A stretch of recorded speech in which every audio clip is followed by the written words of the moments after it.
میرا نام یوسف ہے اور میں 19 سال کا ہوں۔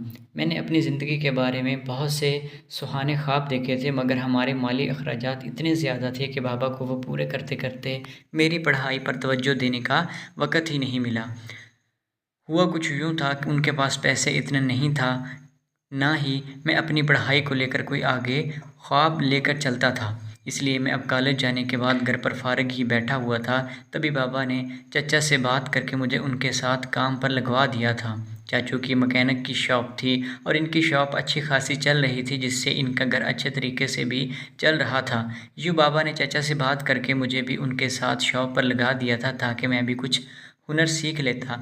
امی اس بات کے سخت خلاف تھی کہ میں چچا کی دکان پر کام سیکھوں، جبکہ میں بابا کا اکلوتا بیٹا تھا اور بابا مجھے یوں کسی بھی ڈگری کے آسرے پر نہیں چھوڑ سکتے تھے۔ میرے بابا اسکول ٹیچر تھے، ان کی تنخواہ اتنی زیادہ نہ تھی کہ وہ میری پڑھائی کے اخراجات اٹھا سکتے۔ امی نے بہت ہنگامہ ڈالا کہ میں اپنے بیٹے کو یوں کسی دکان پر نہیں بٹھا سکتی۔ اسی دوران بابا اور امی کی بہت زیادہ لڑائی ہوئی تھی، امی کی چچی سے بھی زیادہ نہ بنتی تھی۔ اسی وجہ سے وہ نہیں چاہتی تھی کہ میں چچا چچی کے گھر زیادہ قریب ہو جاؤں۔ اب ظاہر ہے جب میں دکان پر بیٹھتا تھا تو چچا کے چھوٹے موٹے کام سے ان کے گھر آنا جانا لگا رہتا تھا، جبکہ امی نے شروع سے ہی مجھے وہاں جانے سے روکا ہوا تھا۔ فیملی میں کچھ مسئلے مسائل کی وجہ سے امی کی چچی کے ساتھ زیادہ بنتی نہ تھی۔ چچی امی سے شکل و صورت میں بہت ہی زیادہ خوبصورت تھی، جبکہ امی گندمی رنگت کی مالک تھی۔ چچا اور چچی کی پسند کی شادی ہوئی تھی، مگر ان کے یہاں ابھی کوئی اولاد نہ تھی۔ میں چچا کے ساتھ دکان پر بیٹھ گیا تھا۔ چچا روز ہی مجھے سبزی لے کر دیتے تھے کہ میرے گھر لے کر جاؤ اور کھانا بنوا کر لے آؤ۔ چچا کی دکان پہ کوئی بھی کام والے ایسا یقین کا بندہ نہیں تھا جسے وہ اپنے گھر بھیج سکتا۔ میں ان کے گھر کا بچہ تھا، اس لیے وہ مجھ پر آنکھ بند کر کے بھروسہ کرتے تھے اور پیسے وغیرہ بھی دے دیتے تھے کہ یہ میرے گھر دے آؤ، اور چھوٹے موٹے کام بھی جو ان کے گھر سے منسلک ہوتے تھے وہ بھی مجھی سے ہی کرواتے تھے۔ یوں تو اکثر ہی ان کی چچی سے فون پر بات ہو جایا کرتی تھی۔ میں بائک پر ان کے گھر آتا جاتا تو مجھے 15 منٹ لگ جاتے تھے۔ سبزی لے کر ان کے گھر جاتا تو کھانا بننے کا ویٹ کرتا تاکہ کھانا بن جائے تو ہی چچا کے پاس لے جاؤں۔ چچی بھی ہمارے آسرے بیٹھی ہوتی تھی کہ کب چچا جان سامان لے کر بھیجیں تو میں کھانا بناؤں۔ چچی اکثر اپنے بال کھلے رکھتی تھی۔ ان دنوں گرمی کا موسم رہا تھا۔ گرمی کے کپڑے تو ویسے بھی بہت ہی سادہ اور باریک سے ہوتے ہیں۔ اب جب میں چچی کے گھر جاتا تو چچی گھر کے کاموں میں مصروف ہوتی تھی، مجھ سے وہ سامان لے کر مجھے کھانا بنانے چلی جاتی تھی۔ ان کے گھر میں کوئی دوسرا فرد نہیں ہوتا تھا، اس سے بیٹھ کر میں باتیں کرتا تو جب تک چچی کھانا بناتی میں بور ہوتا رہتا، کبھی اپنا موبائل دیکھتا تو کبھی ان کے گھر کی چیزیں وغیرہ دیکھتا رہتا۔ پھر ایک دن چچی نے مجھے آ کر کہا کہ ادھر آؤ، میرے ساتھ بیٹھ جاؤ۔ چچی نے مجھے ایک کرسی رکھ کر دے دی تھی، جبکہ خود وہ نیچے بیٹھ کر کھانا بنانے اور آٹا گوندنے میں مصروف ہو گئی تھی۔ چچی کے بال کھلے ہوئے تھے کیونکہ وہ بہت ہی زیادہ بڑے تھے۔ جب چچی کھانا بناتی تو ان کے بال ان کو مسلسل تنگ کر رہے تھے۔ میں یہ دیکھ کر بہت ہی زیادہ ہنستا اور ان کو مذاق مذاق میں کہتا کہ چچی یہ بال کتنے خوش نصیب ہیں جو بار بار آپ کو چھو رہے ہیں۔ چچی میرے اس طرح مذاق پر مجھے گھور کر آنکھیں دکھاتی اور ان کے چہرے پر ایک شرماہٹ والی مسکراہٹ دیکھ کر میں بہت زیادہ خوش ہوتا رہتا تھا۔ اب اکثر ہی چچی اور میرے درمیان مذاق ہونے لگے تھے، اور جتنا وقت بھی میں چچی کے ساتھ بیٹھتا تو چچی مجھ سے اور میں چچی سے باتیں کرنے میں ہی مصروف ہو جاتے تھے کہ وقت کا پتہ ہی نہیں چلتا تھا۔ وقت کس طرح گزر گیا اور کھانا تیار ہو گیا۔ میں کھانا لے کر دکان پر گیا اور چچا کے حوالے کیا۔ آج چچا نے کچھ پیسے دیے تھے جو لے کر میں گھر آیا تھا اور امی کے حوالے کر دیے تھے۔ آج امی کا پیسے دیکھ کر موڈ کچھ اچھا تھا۔ یوں کہا جائے کہ امی نے آج میرے آنے پر کوئی فساد برپا نہیں کیا تھا، بلکہ پیسے لینے کے بعد ان کے چہرے پر ایک خاموشی سی چھائی ہوئی تھی۔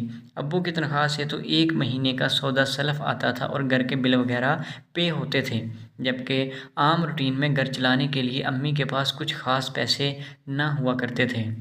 اب میں دکان سے پیسے لانے لگا تھا تو امی بھی مجھے خوش خوشی دکھائی دینے لگی تھی، مگر امی نے مجھے سختی سے تائید کی تھی کہ میں چچی کے گھر نہ بیٹھا کروں۔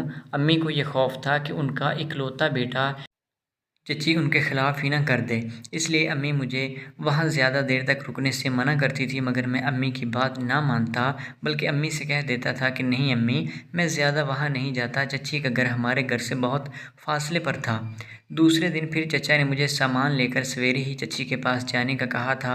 جب میں نے جا کر دروازے کی گھنٹی بجائی تو معمول کے مطابق چچی نے دروازہ کھولا۔ میں نے ان کے ہاتھ میں سامان تھما دیا تھا اور منہ دھونے ان کے واش روم میں چلا گیا تھا۔ پھر کچھ دیر تک میں باہر آیا تو چچی نے سامان ٹیبل پر رکھا ہوا تھا اور مرے مرے قدموں کے ساتھ جانے لگی تھی۔ مجھے کچھ ایسا محسوس ہو رہا تھا جیسے چچی کی طبیعت آج کچھ ٹھیک نہیں ہے۔ پھر میں نے جلدی سے چچی کے پاس جا کر ان سے ان کی طبیعت پوچھی تو چچی نے کہا کہ آج میرا سارا وجود پتہ نہیں کیوں اتنا درد کر رہا ہے۔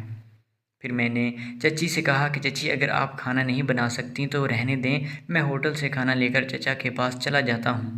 تو چچی نے مجھے منع کر دیا کہ تمہارے چچا ہوٹل کا اور باہر کا کھانا نہیں کھاتے، وہ بس گھر کا ہی کھانا کھاتے ہیں، ورنہ ان کی طبیعت بگڑ جاتی ہے۔ تو پھر میں نے چچی سے کہا کہ اگر آپ کی طبیعت صحیح نہیں ہے تو آپ کس طرح کھانا بنائیں گی؟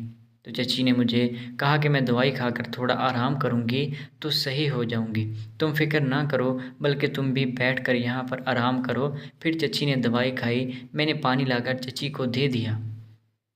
پھر چچی نے ذرا مجھے دیکھنا بخار تو نہیں ہے؟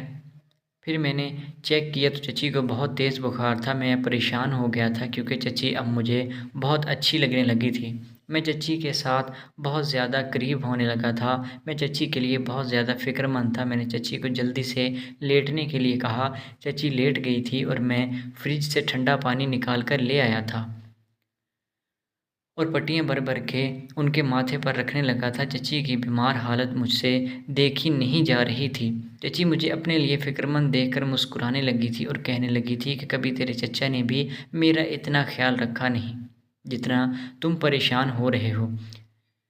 تو میں چچی سے کہنے لگا کہ چچی آپ کو پتہ نہیں ہے آپ مجھے کتنی زیادہ اچھی لگتی ہیں۔ تو چچی ہنسنے لگی اور کہنے لگی کہ اچھا بتاؤ پھر میں کتنی اچھی لگتی ہوں؟ پھر میں چچی سے کہنے لگا کہ چچی آپ مجھے دنیا کی ہر عورت سے بھی زیادہ اچھی اور خوبصورت لگتی ہیں۔ چچی میرے منہ سے اپنی تعریف سن کر بہت خوش ہو گئی تھی۔ پھر میں چچی کو پٹیاں رکھتا جا رہا تھا۔ کچھ ہی دیر کے بعد چچی کا بخار اتر گیا اور ہم لوگ کچن کی طرف چلے گئے تھے۔ چچی اب کھانا بنانے لگی تھی، میں ان کے ساتھ ان کی مدد کروانے لگا تھا۔ مجھے ایسا محسوس ہو رہا تھا کہ اب چچی کے تیور میری طرف بدلنے لگے تھے۔ چچی بار بار چور نظروں سے مجھے دیکھنے لگی تھی۔ میں بھی اچھا خاصا صحت مند نوجوان تھا، ان کی نظروں کی تپش مجھے اپنے وجود پر محسوس ہو رہی تھی۔ میں ایک عجیب سرور محسوس کر رہا تھا، میں ایک عجیب بے چینی کا شکار ہو رہا تھا۔ پھر میں ایک ٹیک لگا کے چچی کو گھورنے لگا تھا۔ اب چچی جب بھی میری طرف نظریں اٹھاتی تو میری نظروں کا ٹکراؤ چچی کی نظروں سے ہوتا۔ چچی اب گھبرانے لگی تھی کیونکہ وہ میرے ارادے جان چکی تھی۔ چچی کو گھبراتا ہوا دیکھ کر مجھے بہت اچھا لگنے لگا تھا۔ چچی نے ہر چیز سے ہاتھ باہر نکالا اور اٹھ کر کھڑی ہو گئی اور اندر آ کر بیٹھ گئی۔ میں نے فریج سے پانی نکالا اور چچی کے پیچھے پیچھے چل دیا تھا۔ میں نے چچی کو پانی دیا اور ان کے ماتھے سے پسینے چھوٹ رہے تھے۔ پھر میں نے ان کا ہاتھ پکڑا اور کہنے لگا کہ چچی کیا ہوا ہے؟ آپ پریشان کیوں ہیں؟ تو وہ مجھ سے کہنے لگی کہ یوسف تم مجھے بہت اچھے لگنے لگے ہو۔ چچی کے منہ سے یہ بات سن کر میں بہت زیادہ خوش ہوا تھا اور پھر کمرے کا دروازہ بند کر کے چچی کو بہت خوش کیا اور چچی کو بہت سکون دیا تھا۔ اب روزانہ ہی ایسے ہونے لگا تھا، چچی میرے ساتھ بہت خوش رہنے لگی تھی۔